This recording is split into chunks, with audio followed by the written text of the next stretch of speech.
आज हम लोग क्लास 12 के काव्य खंड का एक चैप्टर पढ़ने जा रहे हैं। काव्य खंड का एक चैप्टर ये पूरा समाप्त कर देंगे, उसके बाद गद्य खंड में आएंगे। तो एक चैप्टर का सबसे पहले लेखक परिचय देखते हैं। लेखक परिचय देखने के बाद हम लोग कविता या कहानी की ओर बढ़ते हैं, ताकि हमको बेहतर समझ है कि इस आधार पर कविता या कहानी को लिखा गया है। तो लेखक परिचय में सबसे पहले देखते हैं लेखक कौन है। पार्ट 1 के लेखक कौन है काव्य खंड में, तब लेखक है मलिक मोहम्मद जायसी। मलिक मोहम्मद जायसी। मेरे साथ 2 या 3 बार आप सब भी बोलो, ताकि आप लोग को हमेशा याद रह जाए, भूलो नहीं। एक बात याद रखना, रटना नहीं है, समझ जाना है, सीधे याद हो जाना चाहिए, सुनते दिल में याद हो जाना चाहिए, इसलिए रटना नहीं है। अभी ध्यान से सुन लोगे, मेरे साथ बोल लोगे, तो तुम्हें कभी रटने की आवश्यकता नहीं पड़ेगी। और लेखक कौन है एक पाठ का? मलिक मोहम्मद जायसी। मलिक मोहम्मद जायसी एक पाठ के लेखक का नाम क्या है, बोलो? मलिक मोहम्मद जायसी। इनका जन्म हुआ है अनुमानतः 1492 में। इनके जन्म के विषय में कोई कंफर्म जानकारी नहीं मिला है, कंफर्म नहीं बताया जा सकता है, सिर्फ अनुमान किया गया है, अनुमानता बताया जा रहा है। कंफर्म मतलब अनुमानता मतलब अनुमान जैसे अनुमान कर दिए, वो गारंटी नहीं है। 10 वर्ष आगे पीछे अनुमानता में चलता है, तो अनुमान किया गया। तो अनुमानता इनका जन्म, मलिक मोहम्मद जायसी का जन्म 1492 ईस्वी में हुआ है। अनुमानता 1492, बोलो जन्म अनुमानता 1492 ईस्वी में। और निधन भी इनका अनुमानता ही बताया जा रहा है 1548 में। अनुमानता ही बताया जा रहा है 1548 में। तो मलिक मोहम्मद जायसी का जन्म 1492 में और मृत्यु 1492 में, मृत्यु 1548 में अनुमानता। जब एग्जाम में पूछता है क्वेश्चन, तो सीधे पूछेगा जायसी का जन्म कब हुआ था, तो याद रखिएगा अनुमानता 1492 ऑप्शन देगा। या मलिक मोहम्मद जायसी पूरा नाम ना लेके शॉर्ट नाम आपसे पूछेगा कि जायसी जी की मृत्यु कब हुई थी, तब 1548 ईस्वी में। कितना? 1548 ईस्वी में। उसके बाद देखिए मलिक मोहम्मद जायसी का निवास स्थान कहाँ है, तो उनका जन्म उत्तर प्रदेश में हुआ था, जिसे हम आज यूपी भी कहते हैं। उत्तर प्रदेश में कब्र अमेठी के जायस नामक स्थान पर। उत्तर प्रदेश मतलब क्या? यूपी। उत्तर प्रदेश मतलब क्या? यूपी। यूपी उत्तर प्रदेश मतलब यूपी। तो उत्तर प्रदेश के कब्र अमेठी नामक जगह के, कब्र अमेठी के जायस नामक स्थान पर, जायस जायसी याद रहेंगे ना, जायस जायसी निवास स्थान याद रखिएगा कि जायसी का जन्म जायस स्थान पर, जायसी का जन्म जायस स्थान पर हुआ था। आई बात समझ में कि जायसी जी का जन्म उत्तर प्रदेश के कब्र अमेठी के जायस नामक स्थान पर हुआ था। उसके बाद मलिक मोहम्मद जो जायसी है, इनके पिताजी का नाम चला। इनके पिताजी का नाम मलिक शेख ममरेज था। मलिक शेख ममरेज एग्जाम में भाई पूछा भी गया है कि जायसी जी के पिताजी कौन थे, तो मलिक शेख ममरेज। बोलो मलिक शेख ममरेज, मलिक शेख ममरेज। उसके बाद एग्जाम में कई बार इस क्वेश्चन को पूछा गया है कि मलिक मोहम्मद जायसी के गुरु कौन थे, उनके गुरुजी कौन थे। गुरुजी समझते हैं ना ये कैसे नहीं समझिएगा। तो मलिक मोहम्मद जायसी के गुरु कौन थे, तो गुरु थे सूफी संत शेख मोहिदी। सूफी संत शेख मोहिदी, सूफी संत शेख मोहिदी और सैयद अशरफ जहांगीर। सैयद अशरफ जहांगीर आप मुंह से 3-4 बार बोल लो, उसके बाद आपको याद ही हो जाएगा कि जायसी जी के गुरु कौन थे। तो शेख मोहिदी अशरफ जहांगीर, शेख मोहिदी सैयद अशरफ जहांगीर, शेख मोहिदी सैयद अशरफ जहांगीर इनके गुरु जी थे। ये जो शेख मोहिदी और सैयद अशरफ जहांगीर थे, वो कौन से संत थे, तो सूफी संत थे। याद रखिएगा कौन से संत थे? सूफी संत। किस धारा के? सूफी संत थे। तो याद रखिएगा कि जायसी जी के गुरु शेख मोहिदी और अशरफ जहांगीर थे, जो सूफी संत थे। याद रहेगी, बोल लो 2-3 बार कि शेख मोहिदी अशरफ जहांगीर जो क्या थे? सूफी संत थे। याद करा देंगे, चला लजाना नहीं है, अगर लजाओगे तो याद नहीं होगी, समझ जाइएगा। तो लजाना नहीं है, बोलते रहो, शर्माना नहीं है, और नहीं क्लास छोड़ के भागना है। भागोगे तो समझ जाना, नंबर नहीं आएगा एग्जाम में।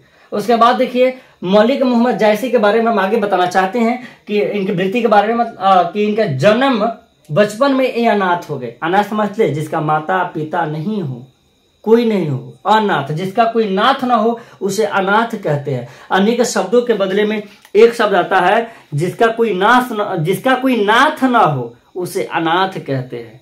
जिसका कोई नाथ ना हो, जिसका कोई देख रेख करने वाला ना हो, जिसकी माता ना हो, जिसका पिता ना हो, जिसका कोई नहीं हो, वो क्या है? अनाथ है। तो समझिएगा कि अगर अनेक शब्दों के बदले एक शब्द ही पूछे कि जिसका कोई नाथ ना हो, तो कहिए एक शब्द उसका उत्तर होगा अनाथ। तो यहाँ क्या लिखा है? अनाथ। ये देखिए मलिक मोहम्मद जैसी के इनके जीवनी के बारे में सुनिए, इनकी जीवनी देखिए। इनके बचपन में ये अनाथ हो गए। आप सोच सकते हैं कि जो लड़का छोटा है उस समय ही उनकी माता पिता नहीं रहे, मृत्यु हो जाए, उस लड़के के ऊपर क्या बीता होगा, कैसे अपनी जिंदगी जिए होंगे, कैसे अपना जीवन चलाए होंगे, कैसे वो इतना नाम कमाए होंगे, संघर्ष किए होंगे, मेहनत किए होंगे। तो देखिए वे याद रखिएगा, मलिक मोहम्मद जैसी बचपन में ही अनाथ हो गए। अनाथ, जिसका कोई नाथ ना हो उसे अनाथ कहते हैं। उसके बाद जब अनाथ हो गए तो न माता है न पिता है, तो फिर घर में रहेंगे कैसे, खाएंगे कहाँ? अगर जिस घर में माता पिता ना हो, लड़का भीख मांगने पर मजबूर हो जाता है। आप तो जानते ही होंगे आप लोग कि बचपन में अनाथ हो गए, साधुओं के साथ, फकीरों के साथ भटकने लगे। अब भटकते भटकते अपना पूरा बचपन बीता। जौना लड़का के माता पिता नहीं है, बाप मतारी नहीं है, कोई नहीं है, तो रोड पर तो आ ही जाएगा। तो ये रोड पे आ गए, साधु संत के साथ इधर उधर बगाते क्या किया, अपना पूरा बचपन बिता लिए। समझ आ रही है कि मलिक मोहम्मद जैसी बचपन में ही अनाथ हो गए, अपने जीवन कैसे व्यतीत किए? साधु फकीरों के साथ बगाते घूमते घूमते भटकते भटकते पूरा जीवन को बिताए हैं। आई बात समझ में? तो याद रखिएगा कि मलिक मोहम्मद जैसी के माता पिता थे, तना ही बचपन में क्या हो गए थे? अनाथ हो गए थे। आज उसके बाद साधु फकीरों के साथ भटकते हुए अपना बचपन बिताया। अगर ऑब्जेक्टिव क्वेश्चन पूछा जाए आपसे कि किनके साथ अपना बचपन बिताए थे, तो साधुओं फकीरों के साथ भटकते हुए अपने जीवन को ये बिताए थे जायसी जी। इसके बाद हम बात करते हैं इनके व्यक्तित्व के बारे में कि एक चीज देखिए, ये बात तो याद रखिएगा, अगर ये व्यक्तित्व आपको याद हो जाता है तो आपको कविता हमेशा बहुत बेहतर समझ आ जाएगा। जो याद नहीं होता, नहीं समझ आता, नहीं याद रखते हैं, तो कविता समझ नहीं आएगा कविता ही। तो इनका व्यक्तित्व क्या है, इनके व्यक्तित्व के बारे में इनके पर्सनली बात बताते हैं हम। मलिक मोहम्मद जैसी की पर्सनली बात है कि ये चेचक के कारण रूपहीन थे। चेचक के कारण रूपहीन। चेचक गांव में एकरा के कहा जाता है माई कि ओकर मुंह पर माई के निशान है। गांव में लोग कहता है खुदर खुदर होगा, इसे चारूरी ना, चेचक के निशान होगा। समझ रहे कि ओकर मुंह पर माई के चिन्ह है। गांव में ऐसे लोग कहता है। और मतलब जमुना के चेहरा पर वही खुदर मतलब गड्ढा टाइप से रहे, उसका चेहरा ठीक नहीं लगता, अच्छा नहीं लगता। इसलिए कहा जा रहा है कि चेचक के कारण रूपहीन, मतलब रूप नहीं था, जो रूप से हीन हो उसे रूपहीन कहते हैं। जो जिसका रूप ना हो, जो देखने लायक ना हो, जिसका चेहरा अच्छा नहीं लगता हो, वो क्या है? रूपहीन है। समझ गए? वो क्या है? रूपहीन है। तो रूपहीन, चेचक का रूपहीन, माई के चिन्ह का रूपहीन। अच्छा, ऐसा होता फोटो दिखाते हैं रूपहीन का, चेचा के कारण रूपहीन। उसके बाद बाई आंख और कान से वंचित। इनका बायां आंख नहीं था चला, याद रखिएगा, ऐसे कना रहे होंगे। समझ रहे? इनका बायां आंख नहीं था, और ना ही बायां कान से सुनाई देता था। बायां आंख भी नहीं था, ये वाला बायां कान भी नहीं था, मतलब आवाज नहीं आंखों से दिखाई देता होगा। एक आंख से देखते थे, दाहिना आंख से, दाहिना कान से, दाहिना आंख से देखते थे, दाहिने कान से सुनते थे। ये बाई आंख और बाई कान से क्या देखे कि बाई आंख और कान से वंचित। इन्हें कान से सुनाई नहीं देता था, इस आंख से दिखाई नहीं देता था। एक आंख था, दाहिना आंख और दाहिना कान सिर्फ। देखिए इनके तो सबसे पहले इनके बचपन में माता पिता नहीं रहे, माता पिता मर गए, अनाथ हो गए, रोड पे भटकने लगे, साधुओं के साथ, फकीरों के साथ। और ऊपर से देखिए भगवान इन पे कितना अत्याचार किया कि माता पिता छीन लिए, साथ में इनका चेचा कारण चेहरों खराब कर दिए, साथ में बहिर भी, बहरेपन का भी शिकार कर दिया, बहिर भी बना दिए। समझ रहे? लेकिन याद रखिएगा, कमल का फूल हमेशा कीचड़ में खिलता है। अगर आपको दुख मिल रहा है तो आप सही है, क्योंकि आप आगे आने वाले दिनों में आप निखरने वाले हैं। ये तो संघर्ष तो किए, क्या इनके बारे में पढ़ रहे हैं, क्यों पढ़ रहे, आगे सुनिएगा। करे कि ये चेचक के कारण रूपहीन थे, माई के चिन्ह अभी बतलाए हैं। अब बायां आंख, अब बायां कान से इनको सुनाई नहीं देता था। ये बात नहीं भूलिएगा भाई कि बायां आंखवा से या कनवा से दिखाई या सुनाई नहीं देता था। इसके बारे में हम बात करने वाले थोड़ा इनके कृतियाँ के बारे में, इनकी कौन कौन सी कृति है। अगर तकलीफ ना हो, दुख दर्द पीड़ा संकट कष्ट ना हो तो तरीका मिटा दे यहाँ, क्योंकि इसके बारे में तो हम बता दिए हैं। ये बता के तरीका इसके बारे में हम बताते हैं। किसके बारे में? तरीका बताते हैं इनके कृतियाँ के बारे में, इनकी कौन कौन सी कृति थी, ये आगे चल के क्या क्या रचना किए। तो सबसे पहले सबसे बड़ी रचना इनका था पद्मावत। इनकी ही रचना है। ऑब्जेक्टिव क्वेश्चन आएगा कि बताओ पद्मावत किनकी रचना है, तो सीधे आंख बंद करके कहिएगा पद्मावत जायसी जी की रचना है। मलिक मोहम्मद जायसी की रचना है पद्मावत। आई बात समझ में कि पद्मावत किनकी रचना है, तो मलिक मोहम्मद जायसी की। उसके बाद बात करें तो अखरावट किनकी रचना है, तो मलिक मोहम्मद जायसी की। पद्मावत, अखरावट, आखिरी कलाम, बोलते चलिए याद रहेगी। आखिरी कलाम, पद्मावत, अखरावट, आखिरी कलाम। उसके बाद कहरानामा, क्या? कहरानामा, एक कहरानामा इनकी रचना है। उसके बाद कहरानामा, मसला इनकी ही रचना है। क्या? मसला। इनकी मलिक मोहम्मद जायसी की रचना कौन कौन है? पद्मावत, अखरावट, आखिरी कलाम, कहरानामा, मसला। याद रखिएगा। अब 4 सीधे ऑब्जेक्टिव क्वेश्चन कैसे देता है, इनमें से जायसी जी की एक रचना है, 3 को अलग दे देगा, इनमें से एक दे देगा। तो आपको याद रहेगा तब ठीक मारिएगा।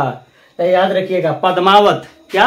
पद्मावत, अखरावट, उसके बाद आखिरी कलाम, कहरानामा, मसला। क्या? मसला। ये किनकी रचना है? मलिक मोहम्मद जायसी की रचना है। इसके बाद याद रखिएगा पद्मावत से ही यहाँ एक चैप्टर जो यहाँ कविता पढ़ने अब जा रहे हैं, एक करबक लिया गया है। करबक पढ़ने जा रहे हैं। पद्मावत का ही भाग करबक है। करबक किसका अंश है, तो कहिएगा पद्मावत के। ऑब्जेक्टिव क्वेश्चन याद रखिएगा सफा कि पद्मावत किसकी रचना, करबक किसका अंश है, तो पद्मावत का अंश है। करबक किसका अंश है? पद्मावत का अंश है। ठीक है, पद्मावत से लिया गया है करबक को। इसके बाद हम बात करना चाहते हैं कि एक और क्वेश्चन, जो मलिक मोहम्मद जायसी जी है, जायसी को प्रेम के पीर के कवि कहा जाता है। जायसी को क्या? जायसी को थोड़ा यहाँ भी मिटा देते हैं बताने के लिए, क्योंकि इससे पहले आप नोट वीडियो में देख के बना लीजिएगा। जायसी जी को प्रेम के पीर के कवि कहा जाता है। अगर ऑब्जेक्टिव क्वेश्चन सब बीबी के तौर पे याद रखिएगा, प्रेम के पीर के कवि कौन है? जायसी जी है। प्रेम के पीर के कवि कौन? जायसी जी। प्रेम के पीर के कवि कौन? जायसी जी। ऑब्जेक्टिव पूछेगा कि इनमें से एक जायसी जी की रचना है, तो ये सब याद रखिएगा। पद्मावत, अखरावट, आखिरी कलाम, कहरानामा, मसला। तो फिर पूछेगा प्रेम के पीर के कवि कौन है, 3-4 को कवि के नाम दे देगा आप कंफ्यूज आपको होने के लिए। तो याद रखिएगा प्रेम के पीर के कवि जायसी जी को कहा जाता है। प्रेम के पीर, प्रेम के दर्द कवि जायसी जी को कहा जाता है। ठीक है।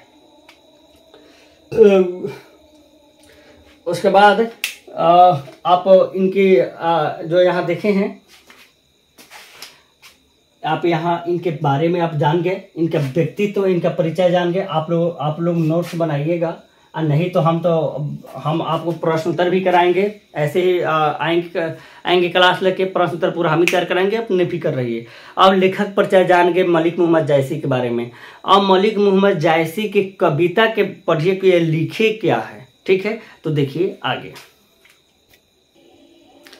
यहाँ आप मलिक मोहम्मद जायसी के यहाँ 2 करबक दिया गया है। तो सबसे पहले पहला करबक पढ़ेंगे, इसके बाद दूसरा करबक पढ़ेंगे। यहाँ तो सबसे पहले पहला करबक में हम लोग पढ़ने वाले हैं कि मलिक मोहम्मद जायसी अपने बारे में बताते हैं और दुनिया को ज्ञान भी देते हैं कि चेहरा महत्वपूर्ण नहीं होता है, आपका गुण महत्वपूर्ण होता है। क्योंकि दाग तो चंद्रमा में भी था, फिर भी वह क्या है, वो सारा दुनिया को उजाला किया हुआ है। तो आपका अवगुण मायने नहीं रखता है, आपका गुण मायने रखता है।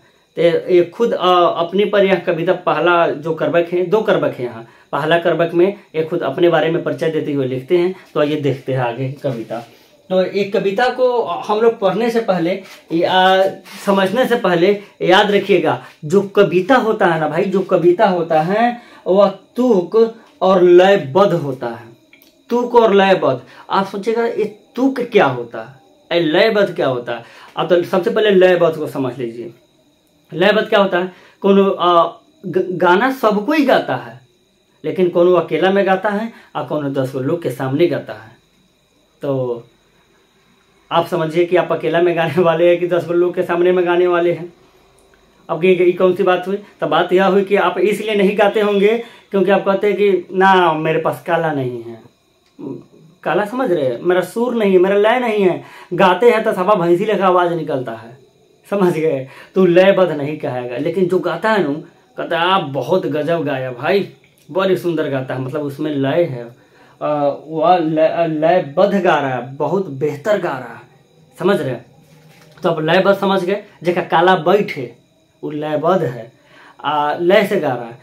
जिसका नहीं बैठे वो लयबद्ध नहीं है। तो कविता लयबद्ध होता है, लयबद्ध अपने लय से बांधा हुआ। उसके बाद कविता में तुक मिलता है। कविता में क्या मिलता है? तुक। जब लास्ट के वर्ण ज्यों का त्यों, शब्द और वर्ण ज्यों का त्यों मिलने लगता है, उसे तुक कहते हैं। लास्ट वाले शब्दों में क्या शब्द ज्यों का त्यों, जैसे बतला रहे हैं हम, बतला रहे हैं यहाँ गुनी, सुनी, नी, नी, ये हो गया तुक। अब देखिए अवतारा, उजियारा, यहाँ आरा, यहाँ भी आरा, अवतारा, उजियारा, थोड़ा थोड़ा सा अलग है, लास्ट में रारा मिल रहा है। अब देखिए नैनाहा, माहा, हा, यह तुक है। इसके बाद देखिए होई, सोई, इसी को तुक कहते हैं। अब देखिए खारा, अपारा, रा, ये क्या है? तुक है। आप समझ गए कि तुक क्या होता है, समझ गए ना? उसके बाद विनाशा, आकाशा, पारा, कारा देख रहे हैं ना? भाऊ, चाऊ, ये क्या है? इसी को कहते हैं तुक। समझ गए ना तुक क्या होता है? एक वो समझे होंगे क्या? एक तुक होता है और दूसरा होता है लयबद्ध, कि हम लय से गा रहे हैं। आई बात समझ में? जी सर। तो आगे देखिए, अब इसको लयबद्ध हम लोग गाते हैं। पहले इसको लयबद्ध गा देना है। आप लोग गीत नहीं गाए हैं तो गा देना है। गीत नहीं गाए फिर भी कोनो टेंशन नहीं है। ओके ना, हमसे नहीं होगा, तो लजाना नहीं है, शर्माना नहीं है, समझ गए? अच्छा, गीत नहीं गाने आता है। हनुमान चालीसा आता है कि जय हनुमान ज्ञान गुण सागर, जय कपीश तिहु लोक उजागर, रामदूत तलित बल धामा, अंजनी पूत महापुदामा, महावीर विक्रम बजरंगी, कुमति निवार कुमति के संगी, आता है ना? तो मानिए आप हनुमान अंधा पढ़ रहे, हनुमान चालीसा, समझ गए? हनुमान चालीसा की तरह गा दीजिए, लयबद्ध हो जाएगा, समझ गए? तुक तय में स्वयं है, तुक तो खुद दिया गया है। यहाँ गुनी और सुनी, तो सबसे पहले हम लोग लयबद्ध तरीके से गाते हैं। देखिए करे, एक नैन कवि मुहम्मद गुनी, सोई बिमोहा जय कवि सोनी, चांद जैसे जग विधि अवतारा, दिन कलंक किन्हीं उजियारा, जग सुझा एक ही नैना, उआ सुख अस नख तन माहा, बौलही अम्बही डाभ न होई, तौलही सुगंध बसाई न सोई, किनह समुद्र पानी जो खारा, तो अति भैठा असुझ अपारा, जो सिमोरे उतिर शून्य विनाशा, बा कंचन गिरी लाग आकाशा, जो लही घरी कलंक न पारा, कांच होई नहीं कंचन कारा। अब लास्ट वाला पंक्ति सुनिएगा, कहता है एक नैन जस दर्पण, औते ही निरमल भाऊ, सब रूपवंत गही, मुख जो वही कोई चाऊ। गा लिए ना? आप लोग भी गाइए, किताब उठाइए। एक बात हम भूल गए हैं, जब तक किताब नहीं रखिएगा सामने तब तक पढ़िएगा नहीं। किताब भी होना चाहिए ताकि आप लोग किताब में भी देख सके। और हनुमान चालीसा गाना है भाई, 5-6 और पहले गा लो, समझ गए? जब क्लास समाप्त होगी तो पहले 500 बार गाना सब कोई, इसमें कौन लाज के बात नहीं है। तुम्हें मजा आएगा गाने में। क्या हनुमान चालीसा पढ़ रहे हैं, कोई कहे कथी पढ़ रही तेरे रे कहे, तो हनुमान चालीसा गाओ भाई, ठीक है। एक नैन कभी मोहम्मद गुनी सोई भी मोहा जय कभी सुनी। इसका और समझिए कितना मतलब गहरा अर्थ है इसका, समझिए। तो सबसे पहले याद कीजिए कि जयसी जी जो थे वे क्या कैसे थे। उनका एक आंख नहीं था, मतलब एक आंख से बायां आंख से या बायां कान से वंचित थे। तो कहते हैं, अपने बारे में लिखते हैं कौन, मलिक मोहम्मद जायसी लिखते हैं कि एक नैन कभी मोहम्मद गुनी, कि कभी मलिक मोहम्मद जायसी एक आंख को होते हुए भी गुणी थे, मतलब गुणवान थे। कितना गहरा बात है, गहरी बात है कि कभी मलिक मोहम्मद जायसी एक नैन मतलब एक आंख, एक नैन मतलब एक आंख, नैन माने आंख होता है, एक आंख को होते हुए भी वो गुणी थे, मतलब गुणवान थे, उसमें गुण था। एगो आंख था, एगो कान था, किनका, कभी मलिक मोहम्मद जायसी का। फिर भी वे कैसे थे, गुणवान थे। ये मायने नहीं रखता है चला कि आपके पास अवगुण क्या है, मायने ये रखता है कि आपके पास गुण क्या है। अपना गुण पे अपने फोकस करो, अपनी पढ़ाई पे फोकस करो, अपने अंदर गुण प्रकट करो, गुण लाओ। दुनिया अवगुण नहीं देखती, गुण देखती है। क्या कह रहा है, एक नैन कभी मोहम्मद गुनी, एक आंख को होते हुए भी कभी मलिक मोहम्मद जायसी क्या थे, गुणी थे, गुणवान थे। समझ गए। आगे कर, सोई भी मोहा जेहि कभी सुनी। जो भी कभी मलिक मोहम्मद जायसी की जो भी कभी मलिक मोहम्मद जायसी की जो भी सुनते थे, क्या उनका काव्य, उनका रचा हुआ काव्य, जो भी कभी मलिक मोहम्मद जायसी का रचा हुआ काव्य जो भी सुनते थे वह विमोहा मतलब मोहित हो जाते थे उस पर कि वाह क्या कवि है, दिल जीत लेते थे। अगर कोई सिंगर गाता है बहुत अच्छा तरीका से, आपका दिल जीतता था कि वाह हम फलाना का ही खाली गाना सुनते हैं क्योंकि 12 बढ़िया गाते हैं। वही बात है कि इनकी जो कविता था ना, जो व्यक्ति पढ़ लेता था, इनके काव्य जो व्यक्ति एक बार सुन लेता था मोहित हो जाते थे, विमोह उस पर मोहित हो जाते थे कि वाह क्या कवि है, क्या लिखा है। तो समझ जाओ मेरे भाई, आपके अवगुण मायने नहीं रखता है, अपने अंदर का गुण प्रकट कह रहा है कि जो भी कवि मलिक मोहम्मद जायसी की जो भी काव्य सुनते थे, सुनी, उन पे क्या हो जाते थे, मोहित हो जाते थे। विमोह हो जाना मतलब मोहित हो जाना, उस पे मोहित हो जाते थे, उनसे प्यार हो जाता था। समझ गए, मोहित हो जाना। आगे कहते हैं, चांद जैस जग विधि अवतारा, करे चांद जैस जग विधि अवतारा, कि चांद जैस कि चांद जैस जग विधि अवतारा, कि चांद के जैसा ही इस संसार में विधि ने मतलब भगवान ने कभी मलिक मोहम्मद जायसी को अवतरित किया, जन्म दिया। जिस चांद जैसे ही, चांद जिस प्रकार चांद है,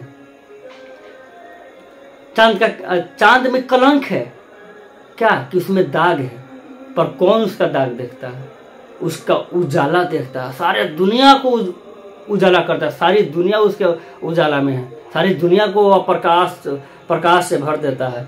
तो कहते हैं कि चांद जिस प्रकार चांद में दाग है, फिर भी प्रकृति ने उसको बनाया ताकि सारा दुनिया को उजाला कर सके। तो चांद जैसे ही इस संसार में, चांद जैसा ही इस जग मतलब संसार दुनिया, चांद जैसा ही इस संसार में विधि ने मतलब भगवान ने मुझे अवतारा है, मुझे जन्म दिया है। कौन कहते हैं, मलिक मोहम्मद जायसी अपने बारे में कहते हैं कि दिन है कलंक कि नहीं उजियारा, कि चांद में एक दाग है, कलंक है। क्या है, चांद में कलंक है, फिर भी उस कलंक से किसी का कोई मतलब नहीं है, क्योंकि सारा दुनिया को उजियारा, सारा दुनिया में उजाला फैलाया हुआ है। तो दाग तो मलिक मोहम्मद जायसी में भी है, जायसी में भी थे, आंख कान से वंचित थे बायां, फिर उनके काव्य जो था सारी दुनिया में नाम कमा रहा था, जो भी सुनता था मोहित हो जाता था। तो इस कवि मलिक मोहम्मद जायसी अपनी तुलना किससे करते हैं, चांद से करते हैं। ऑब्जेक्टिव याद रखिएगा। वे कहते हैं कि चांद जिस प्रकार चांद है उसमें दाग है, फिर भी उस दाग से किसी को कोई मतलब नहीं है, क्योंकि वह सारा दुनिया को उजाला किया हुआ है। उसी प्रकार मलिक मोहम्मद जैसी में भी दाग है, पर उस दाग से किसी को मतलब नहीं है, क्योंकि वो सारा दुनिया को उजाला किया हुआ है। लेकिन आप भी इस बात से सीखो कि आप में भी दाग है। हर व्यक्ति में कोई ना कोई दोष है, हर व्यक्ति में दोष है। बिना दोष के कौन है भाई? एक गुलाब के फूल को लोग इतना पसंद करता है, क्या गुलाब के फूल में दोष नहीं है? उसमें भी तो कांटा है। पर कौन कहता है कि गुलाब के फूल में कांटे होते हैं? किसने कहा है? सब कहते हैं कि गुलाब के फूल सुगंधित होते हैं, सबने इस बात को बोला है। तो मेरे भाई इस बात याद रखना, हर व्यक्ति में अवगुण है, पर लोग उसका गुण देखता है, अपने अंदर गुण प्रकट कर, ताकि दुनिया मोहित हो जाए तुम पे। समझ गए? कहते कि चांद जैसा ही संसार में विधि ने, भगवान ने, ईश्वर ने मलिक मोहम्मद जैसी को अवतारित किया। यहाँ करे कि दिन है कलंक किन्हीं उजियार, कि चांद में कलंक है। कलंक मतलब दाग है, दाग है कि ना है? सुनते हैं कहावत जाने, चांद में भी दाग बा। लोग कहता है ना, सुनले होगा, चांद में भी दाग बा। पर दाग कौन देखे जाले? सारा दुनिया को उजाला कर ले। बस दाग से बरका तो सारा दुनिया को उजाला कर दे। बढ़िया बात ये है, यहाँ सारा दुनिया को उजाला फैलाया हुआ, कौन उसका दाग देखने जाएगा? सिर्फ आई बात समझ में? तो अपने अंदर ऐसा गुण प्रकट कर, इतना गुण प्रकट कर कि एक दाग अगर लग भी जाए तो दाग से किसी को मतलब ना हो। क्या है उजाला? क्या किया है, उसका महत्व क्या है ये देखो। एक अवगुण है तो क्या हो गया, लोग ये सोचे। आगे देखो, आगे कहता है, आगे की पंक्ति है कि जग सूझा एक ही नैना। कभी मलिक मोहम्मद जैसी फिर इस लाइन में इस दिल को पूरा हर लेने वाली बात कहते हैं कि जग सूझा एक ही नैना। जग मतलब संसार, दुनिया, इसका अर्थ होता है संसार कहिए, दुनिया कहिए, कि जग सारा संसार हमें दिखाई दे दिया, सूझ गए ना। देखिए गांव में माई मतलब मम्मी कुछ कहे कि है सामान दे, आपको ना मिले, आपके सामने ही रखा हुआ था, अब ना मिले, तब हार मान के मम्मी आएगी, आगे का कही न सूझे थो, हेलन तो रखल रही है, अब सूझते ना हो, मतलब ना लौके थो, ना दिखाई दे थो। करे कि जग सुझा एक ही नैना, कि सारा संसार हमें दिखाई दे दिया सिर्फ एक आंख से, एक ही नैना, एक गो आंखवा से सारा संसार हम देख लिए। आप में जो कमी है ना, उसको सोचकर आप उदास ना होइए, चिंतित ना होइए, आप उसका गुण सोचकर उस गुण के बारे में सोचिए। आप क्या कर सकते हैं, जो आप में है सिर्फ उससे आप क्या कर सकते हैं, जो नहीं है उसके बारे में नहीं सोचिए, जो है उससे आप क्या कर सकते हैं ये दुनिया को बताइए ना आप। कि जग सूझा मतलब सारा संसार हमें दिखाई दे दिया एक एक आंखवा से, एक ही नैना है, एक आंख से। कर नखतन माह, नखतन कर नक्षत्र के बारे में बता रहा है कि नक्षत्र कई है, लेकिन सभी नक्षत्रों में एक नक्षत्र शुक भी है। शुक क्या है? शुक भी है। नक्षत्र कई है, लेकिन सभी नक्षत्रों में शुक कई भी है, जो अपने प्रकाश से अपने आप पहचाना जाता है। आकाश में देखते हैं, आकाश में देखने पर इतना जहां भी रहेगा ना बहुत चमकदार रहेगा, लोग अपने देखा तक उसे शुक हवा पहचान जाता है। आकाश में बहुत तारे हैं, बहुत तारे हैं, फिर भी लोग सुख को पहचान लेता है, क्योंकि इसमें उजाला है, अलगे से पहचान आ जाता है, इसमें गुण है। उसी प्रकार दुनिया, इस संसार में लोगों की कमी नहीं है, बहुत लोग हैं, बहुत सारा लोग है, बहुत, लेकिन आपके गुण से लोग पहचान लेगा। आप ना सोचिए, ये व्यक्ति का एक बड़ा गलतफहमी होता है। क्या सोचता है कि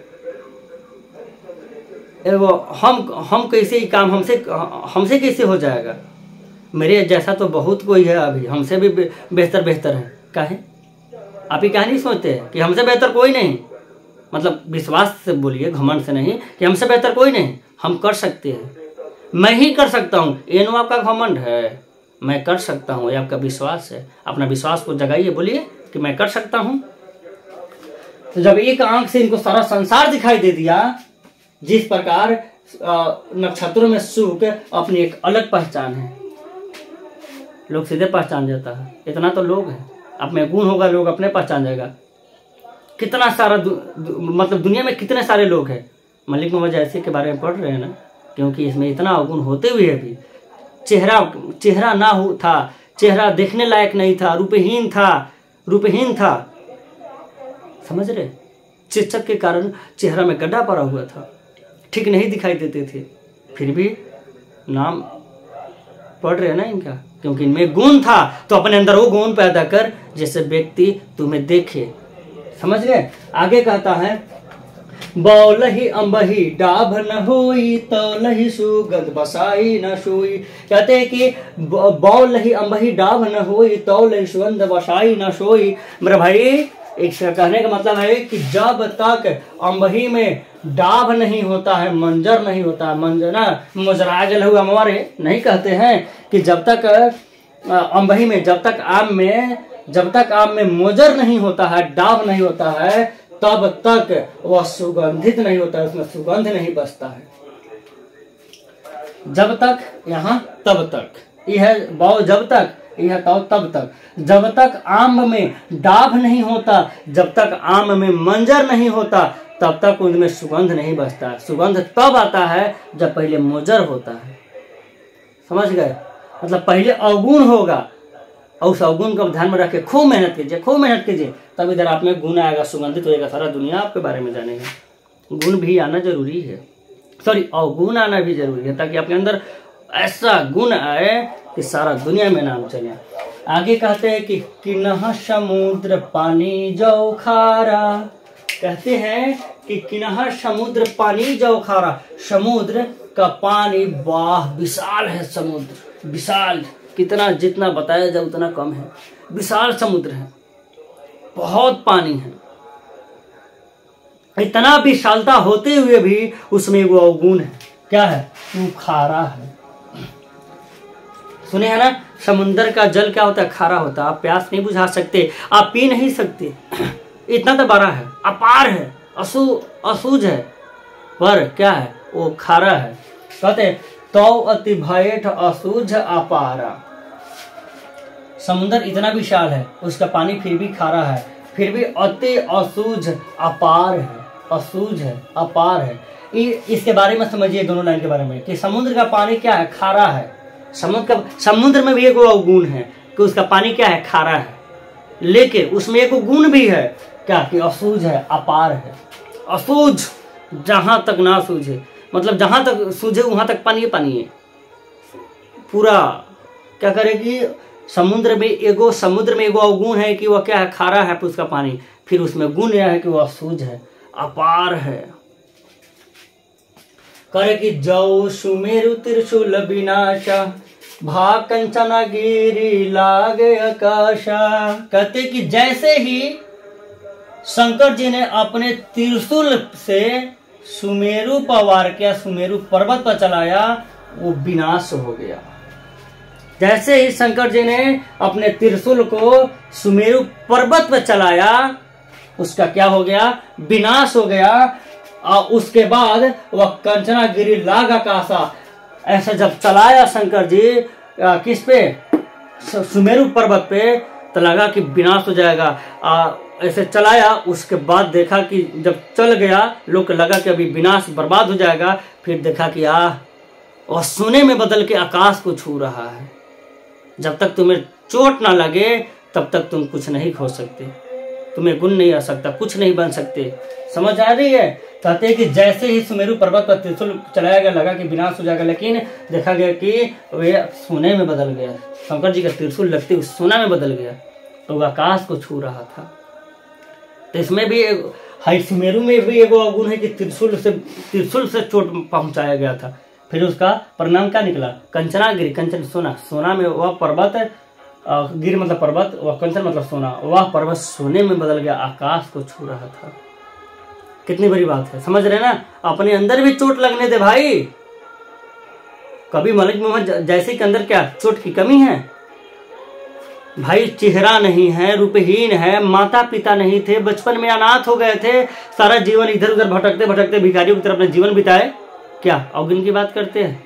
मतलब उनके संघर्षों के बारे में बात करते हैं।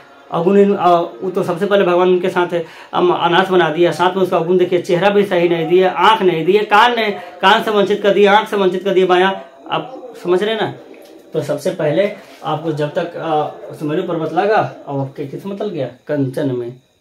आप याद कीजिए कि जब तक जिस पे जग हंसा है वही इतिहास रचा है। आप तो कहते कि जग हमरा पर दुनिया भर हमरा के खुशी है, हमरा बारे में बरपने करते रहो, हंसने दीजिए।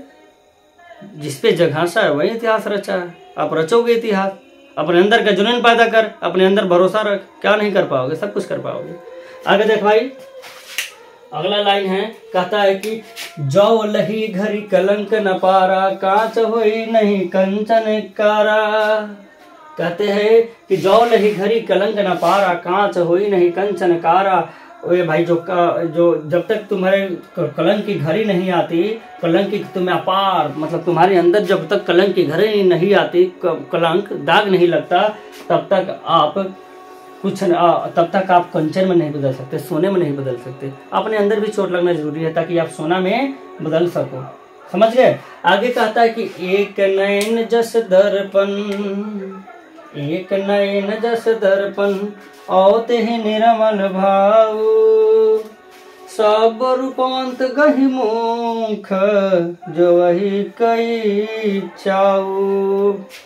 कहते कि एक नयन जस दर्पण, हाँ कहते हैं बलिंगवा जैसे गए हमारा एक गो आँख बा, लेकिन वो शीशा की तरह है, अपनी एक दर्पण की तरह अपनी एक आँख को वह दर्पण के भांति देखते हैं, दर्पण के समान देखते हैं, आईना के समान, के वहाँ के आईना के समान देखते हैं। जो होते ही निर्मल भाव, और दर्पण, उस दर्पण में अपने आप को निर्मल मतलब स्वच्छ पाते हैं। निर्मल भाव, अपने आप को स्वच्छ भाव, स्वच्छ देखते हैं, अच्छा पाते हैं, सुंदर मतलब अपने चरित्र को स्वच्छ पाते हैं। कहते हैं कि सब रूपवंत गहि मुख, जो वही कई चाऊ। हमरा तो एक एक आँख बा, हम अपना आँख के दर्पण के तरह एक एक आँख देखते हैं, आप वो निर्मल भांति देखते हैं। कहते हैं कि सब जितना भी रूपवंत लोग हैं, सब रूपवंत गहि मुख, सब जितना भी, हम तो बिना हम मेरे पास कोई रूप नहीं है, लेकिन जितना भी रूपवंत सब है वो मेरा मुख देखने के लिए वो सब बाट जोहता है, जो वही कई चाऊ। कई आदमी मेरा बाट जोहता है कि कब एक बार मलिक मोहम्मद जैसी का मुख देख ले। किसका कमाल है? इसके गुण का, इसके मेहनत का, समझ रहे। इसके बाद करबक का हम दूसरा भाग देखने जा रहे हैं। ये दूसरा भाग है करबक, इसमें दो भाग है, करबक एक पढ़ लिए, अब करबक दो पढ़ने जा रहे हैं। देखिए दूसरा करबक में कवि मलिक मोहम्मद जैसी यह बताना चाहते हैं कि आदमी रहे ना रहे, उसके किया हुआ कर्म वह हमेशा रहता है, उसके जो अच्छाई है वो कभी नहीं मरता। आदमी चेहरा से, रूप से, सुंदरता से, लंबाई से इससे नहीं पहचाना जाता। आदमी पहचाना जाता है तो अपने कर्मों से पहचाना जाता है। आज तक जिस व्यक्ति का आप नाम याद करके रखे हैं वो सब अपने कर्मों से पहचाना जा रहा है। अगर आप आज मलिक मोहम्मद जैसी के बारे में पढ़ रहे हैं तो इसका एक ही कारण है, वे ऐसा कर्म किए कि आप उनको फिर दोबारा याद कर रहे हैं। वे इस बात को यहाँ समझाते भी है, बताते भी है कि आदमी अपने कर्म से पहचाना जाता है। उस आदमी की कभी मृत्यु नहीं होती जिसका कर्म बहुत अच्छा किया हो, उसके कर्म जिंदा रह जाता है। आप महात्मा गांधी का नाम नहीं भूल रहे, वो आपको याद है। जयसी जी का नाम अभी पढ़ रहे, सुभाष चंद्र बोस के नाम पढ़ते हैं। वो ऐसे अनेकों उदाहरण हैं जिसके बारे में हम सब कभी नहीं भूल सकते हैं, क्योंकि उन्होंने एक अपना कर्म बेहतर किया जो हम लोग याद कर रहे हैं। तो दूसरा भाव क्या है, दूसरा अर्थ क्या है इस करबक का, मैं इसके बारे में बताना चाहता हूँ। देखिए जिस प्रकार आपने एक करबक का अर्थ समझा, उसी प्रकार ये बहुत ध्यान से सुनिए। और एक बात का रिक्वेस्ट कर रहे हैं, अपने बगल में किताब जरूर रखिए, किताब पलट के एक चैप्टर खोलिए और कविता अपने सामने रखिए। उसके बाद देखिए, उसमें भी देखिए, यहाँ भी देखिए क्या लिखा गया है। यहाँ कहे कि मोहम्मद यही कभी जोरी सुनावा, मोहम्मद कभी यही जोरी सुनावा। इसको अगर भाव में लय और भावबद्ध पढ़िएगा तो क्या होगा, मोहम्मद यही कभी जोरी सुनावा, सुना जो प्रेम पीर ग पावा जोरी लाई रकत के लेई, गाढ़ी प्रीति नंजल भेई, औ मन जानी कबित अशिकिनहा, मकु यह रहे जगत महमिनहा। कहते कि मोहम्मद यहीं कभी जोरी सुनावा।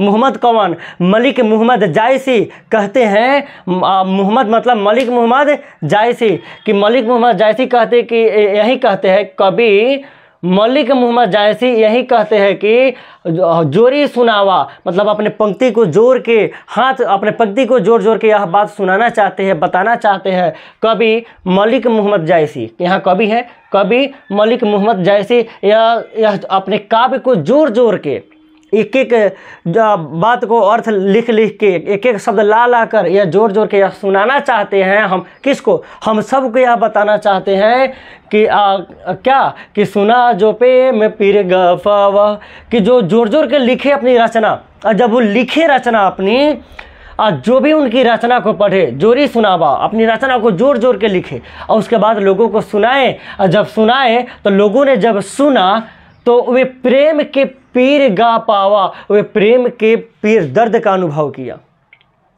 कि ऐसे बताया था कि जायस जी प्रेम के पीर के कवि है, मलिक मोहम्मद जायसी प्रेम के पीर के कवि है।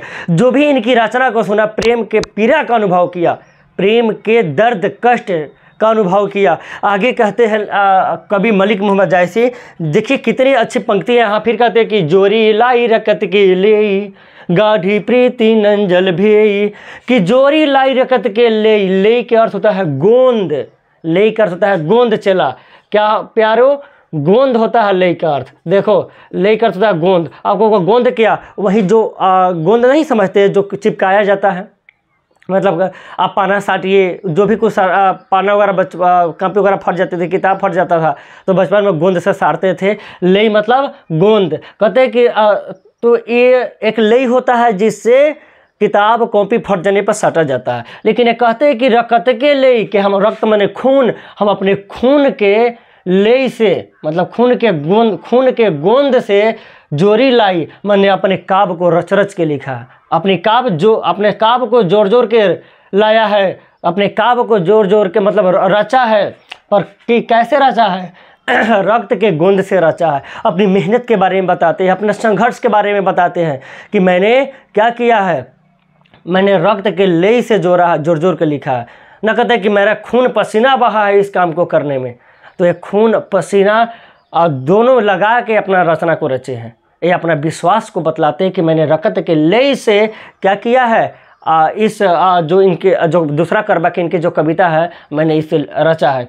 गाढ़ी प्रीति नंजल भेई। जो भी इस कविता को पढ़ रहे हैं, जो भी सुन रहे हैं, उनकी जो नैन है, उनकी जो आँख है प्यारो, वे जल से भीग जा रहा है। इनके संकट कष्ट दुख पीड़ा को सोचकर सुनकर, क्योंकि बचपन में अनाथ हो गए, साधुओं और फकीरों के साथ भटकते हुए सारा जीवन बिताया। उसके बाद इन्होंने इतना दुख में संकट में कष्ट में संघर्ष करते हुए उन्होंने मानो खून पसीना बहाकर खून के लेई से इन्होंने अपनी रचना रचा। क्योंकि एक बार जो भी पढ़ेगा उनको इनसे प्रीत मतलब इनसे स्नेह हो जाएगा मलिक मोहम्मद जायसी से, और उनका जो आँख है वे जल से भीग जाएगा। किनके? मलिक मोहम्मद जायसी के एक बार जो रचना को पढ़ेगा। आगे कहते हैं औ मन जान कबित अशकिना, मकु यहरा है जगत मचमिना।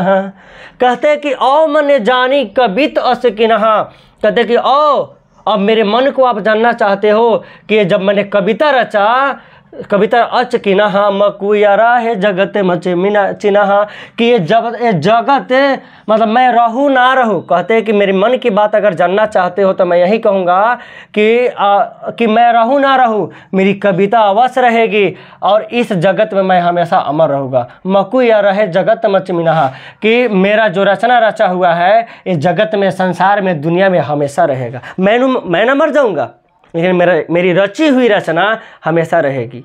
लोग हमेशा हमको याद करेंगे, क्योंकि मैं रहूँ ना रहूँ, मेरे मन की बात जानना चाहते हो सुनो कि मैं रहूँ ना रहूँ, लेकिन मेरा रचा हुआ रचना इस जगत में, इस संसार में हमेशा रहेगा। और यही होता है प्रिय, आदमी मरने को मर जाता है, अगर कुछ बच जाता है यहाँ धरती पर शेष रह जाता है तो उसका कर्म रहता है।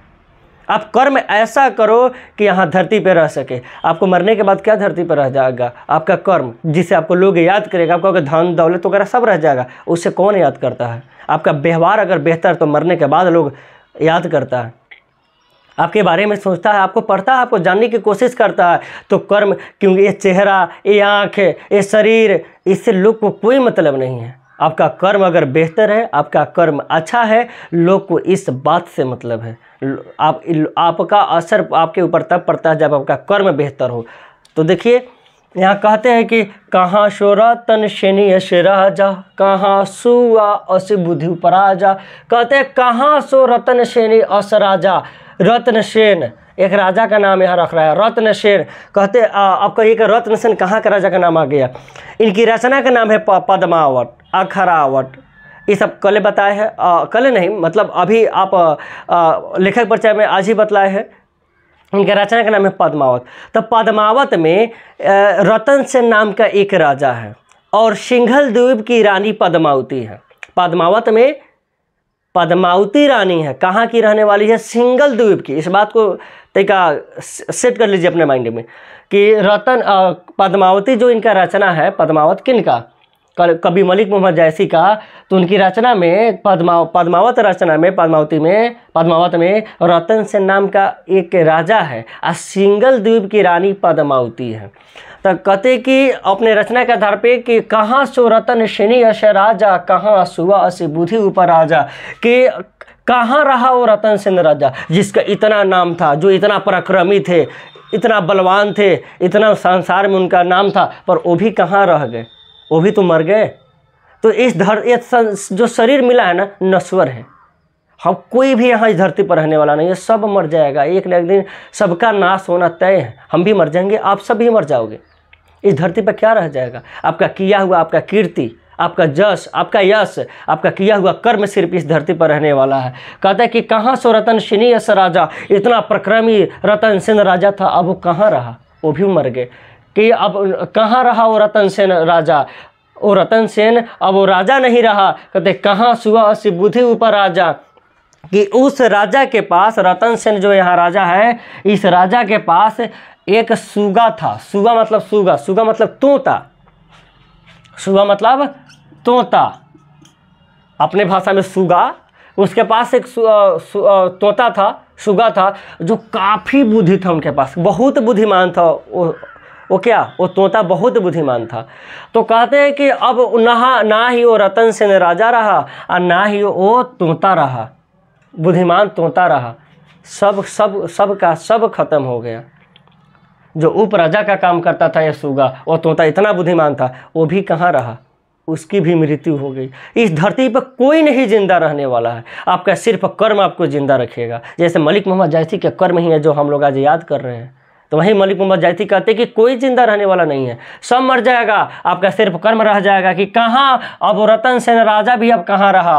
वो उसका बुद्धिमान उपराजा की तरह जो रहता था, वो बुद्धिमान उसका तोता भी कहाँ रहा? वो भी मर गया। कहते हैं कि आगे, कहाँ अलाउद्दीन सुल्तानु, कहाँ रघो जैसे कि नहीं बखानू। कि अलाउद्दीन खिलजी, जो सुल्तान अलाउद्दीन खिलजी था, वो भी अब कहाँ रहा? उसकी भी तो मृत्यु हो गई। अलाउद्दीन खिलजी का नाम है उनके पराक्रम के बारे में। अब वो सुल्तान अलाउद्दीन खिलजी भी कहाँ रहे? वो भी तो मर गए। रह क्या जाता है? सिर्फ आपका कम रहता, कोई नहीं जिंदा रहने वाला। जिसका जितना बड़ा बड़ा नाम है वो क्या वो जिंदा है? सब के सब मर गए। क्योंकि ये संसार, ये शरीर, इस शरीर ही नश्वर है, एक न एक दिन नष्ट हो जाएगा। आपका किया हुआ कीर्ति रह जाएगा। कहते हैं कि सुल्तान अलाउद्दीन भी अब कहाँ रहा? वो भी तो मर गए। कहाँ राघव जिसकिन है बखानू, और कहाँ वो राघव वो चेतन रहा जिसका बखान आज हम कर सकूँ, जिसका इतना बखान होता था। एक दिन इनके बारे में इतनी चर्चा करते थे लोग, जिसकी इतनी बखान होती थी, वो राघव चेतन भी अब तो नहीं रहा, वो भी मर गया। ना रतन सेन रहा और ना ही उसका तोता बुद्धिमान तोता रहा, ना सुल्तान अलाउद्दीन खिलजी रहा जिसका इतना नाम था, ना राघव चेतन रहा। फिर कहते हैं आगे, कहाँ स्वरूप पद्मावती रानी, कोई न रहा जग रही कहानी। कहते हैं कि वो स्वरूप, वो रानी पद्मावती भी तो ना रही, वो रानी पद्मावती भी तो ना रही, रानी पद्मावती भी ना रही संसार में। जो रानी थी वो भी तो मर गई। और ना ही कहते कि कोई ना रहा जग रही कहानी। कितनी गहराई वाली लाइन है इस पंक्ति में, जरा सुनिएगा। कह रहा है कोई ना रहा, मतलब इस धरती पर कोई नहीं रहा। न रतन सेन रहा, न उसका बुद्धिमान तोता रहा, ना सुल्तान अलाउद्दीन खिलजी रहा, न राघव चेतन रहा, और ना पद्मावती रानी रही। वो सब तो मर गए भाई, सब मर जाएगा इस धरती पर। सब संसार नश्वर है, कौन जिंदा रहेगा यहाँ? कौन जिंदा रहेगा? का अमर होके आए हो? नहीं, आपका कर्म, अपने कर्म को तू अमर जरूर कर सकता है, आपके हाथों में है मेरे भाई। आप ऐसा कर्म करो कि आपका कर्म अमर हो जाए। लेकिन कोई इंसान, ये शरीर जो है नश्वर है, समाप्त होगा, कर्म अमर होगा। कहते कि ना ही वो रतन सेन रहा, ना ही बुद्धिमान सुगा रहा, ना सुल्तान अलाउद्दीन रहे, ना राघव चेतन रहे, ना रानी पद्मावती रही। कोई नहीं रहा इस संसार में, कोई नहीं रहा इस जग में, इस संसार में। रही कहानी, सिर्फ उनकी कहानी रह गई। राघव कहते हैं क्या कि रतन सेन, अब पद्मावती के सिर पर कहानी रह गया। इसके अलाउद्दीन खिलजी की सिर्फ कहानी रह गई, राघव चेतन की कहानी रह गई, और सिर्फ बुद्धिमान तोता की कहानी रह गई। जिंदा कौन रहा? कोई रहा? कोई रहने वाला भी नहीं है। कोई ना रहा जग रही कहानी, कोई नहीं रहेगा इस धरती पे, सिर्फ कहानी रह जाएगी। इसीलिए मलिक मोहम्मद जैसी अपने चेहरा पर नहीं, एक किस पे ध्यान देते हैं? अपने कर्मों पे ध्यान देते हैं। संघर्ष कर रहे हैं। इनका सपना है कि मैं रहूं ना रहूं, मेरी रचना रहनी चाहिए, मेरा लोग नाम याद रखे, ये होनी चाहिए। आगे कहते हैं, कितनी अच्छी लाइन देखिएगा। धनी स्व पुरुष जस कीर्ति जासु, फूल मरे पे मरे न बासु। ये ऑब्जेक्टिव करे, सब प्रसंग व्याख्या करे। 5 नंबरिया क्वेश्चन है, ये सीधे उठा देता है कि फूल मरे पे मरे न बासु, सब प्रसंग व्याख्या करे। समझ रहे? इसका और समझ जाइए, बड़ी बेहतर है। यहाँ सब सुनिएगा, ध्यान से सुनिएगा कि धनी स्व पुरुष जस कीर्ति जासु, वो पुरुष ही आज धनी है। आप धनी होना चाहते हैं तो वह तब धनी हो सकते हैं जब आपका कीर्ति, आपका कर्म यहाँ खूब बेहतर हो जाएगा। आपका कर्म इतना बेहतर बनाइए ताकि आप, तभी आप धनी। रुपया पैसा इकट्ठा कर लेने से आप धनी नहीं होइएगा, मरने के बाद आपका नाम नहीं चलेगा। रुपया ना हो, लेकिन अगर आपका कर्म बढ़िया है तो आपको लोग हमेशा हमेशा याद रहेगा। मलिक मोहम्मद जैसी के पास कितना रुपया थे, कितना सुंदर थे। एक आँख भी तो नहीं, आँख और कान से भी तो वंचित था, ना दिखाई देता था ना सुनाई देती थी। आज साथ में चेहरा रूपहीन था, चेचक की बीमारी थी का, फिर भी आप आज पढ़ रहे, याद कर रहे हैं ना। तो कह रहे कि कहाँ धनी स्व पुरुष जस कीर्ति जासु, वो पुरुष ही आज धनी है जो जिसकी इस जस और कीर्ति कमाया है, जिसका जस और कीर्ति इस धरती पर है। तो वो मलिक मोहम्मद जैसी की जस और कीर्ति है कि हम पढ़ रहे हैं। रतन सेन का जस और कीर्ति था, और बुद्धिमान तोता का, सुल्तान अलाउद्दीन खिलजी, राघव चेतन, पद्मावती। कौन जिंदा है? मैं कौन जिंदा है? सिर्फ उसका जस और कीर्ति जिंदा है कि वो क्या किया, क्या नहीं किया, कैसा कर्म था, यही जिंदा रह गया। तो अपने जस और कीर्ति को इतना बड़ा बनाओ मेरे भाई कि आप हमेशा हमेशा लोगों को याद रहे। जैसे मलिक मोहम्मद जैसी के एक ही को सपना है कि हम ना रहम नू, तो हम एक कहानी रह जाए, हमरा के लोग याद रखे। आगे सुनो, फूल मरे पे मरे न बासु, बासु मतलब सुगंध, बासु मतलब सुगंध। फूल मरे पर मरे न बासु, कहता है कि फूल मरे, फूल को तो हम तोड़ लेते हैं, पर का वो फूल तोड़ते ही उसका सुगंध खत्म हो जाता है का? उसका सुगंध खत्म हो जाएगा? फूल तोड़ने के बाद उसका सुगंध नहीं जाता, फूल नु मर जाता है, उसका सुगंध नहीं जाता। तो मलिक मोहम्मद जैसी नु मर गए, उसका सुगंध गया है? गया ना तो याद कैसे करते? रतन सेन नु मर गए, उनका सुगंध गया है? तोता मर गया, उनका सुगंध नहीं गया। पद्मावती रानी मर गई, उनका सुगंध नहीं गया। अलाउद्दीन खिलजी नहीं रहा, फिर भी उसका सुगंध गया? नहीं गया। तो ध्यान सुनिए, फूल मरे पे मरे ना बासु, फूल मरने को मर जाता है पर उसका सुगंध नहीं मरता। उसी प्रकार अपने अंदर का कर्म कीर्ति जस है, हम मरने को मर जाएंगे, मेरा कर्म कभी नहीं मरेगा, मेरा जस कभी नहीं मरेगा इस संसार में। तो अपने जस, अपने कीर्ति, इस सब को इतना बेहतर बनाओ मेरे भाई, इतना नाम कमाओ, इतना मेहनत करो कि आपका जस कीर्ति हमेशा युग युगांतर तक जिंदा रहे। इनका फूल मरने को मर गया, पर ये क्या कहते हैं? मरे न बासु, ये इनकी सुगंध नहीं मरी। आई बात समझ में? तो यहाँ अवसर प्रसंग व्याख्या देगा, कहेगा इन पंक्ति के माध्यम से लिखा क्या कहना चाहते हैं? यही कहना चाहते हैं कि यह शरीर नश्वर है, यहाँ बड़े बड़े लोग मर गए, रतन सेन मर गए, बुद्धिमान तोता मर गए, सुल्तान अलाउद्दीन खिलजी मर गए, रतन सेन मर गए, पद्मावती मर गई, लेकिन उनकी कीर्ति जिंदा है। अर्थात फूल मरने को मर जाता है लेकिन उसका सुगंध कभी नहीं मरता, सुगंध नहीं जाता, सुगंध इस धरती पे रह जाता है। कहते हैं कोई न जगत जस बेचा, कोई न लीन जस मोल। कितना बढ़िया लाइन है कि कोई न जगत जस बेचा, कि कई न, कई मतलब कोई नहीं, कई न मतलब कोई नहीं इस संसार में अपने जस को बेच पाया है, और ना ही कोई इस जस को खरीद कोई पाया है, कोई मोल कर पाया है। कि कोई भी व्यक्ति इस संसार में, इस जगत में अपने जस को बेच नहीं पाया। कोई नहीं इस संसार में जो अपने जस को बेच सके, और कोई नहीं इस संसार में जो जस को मोल भाव करके खरीद सके।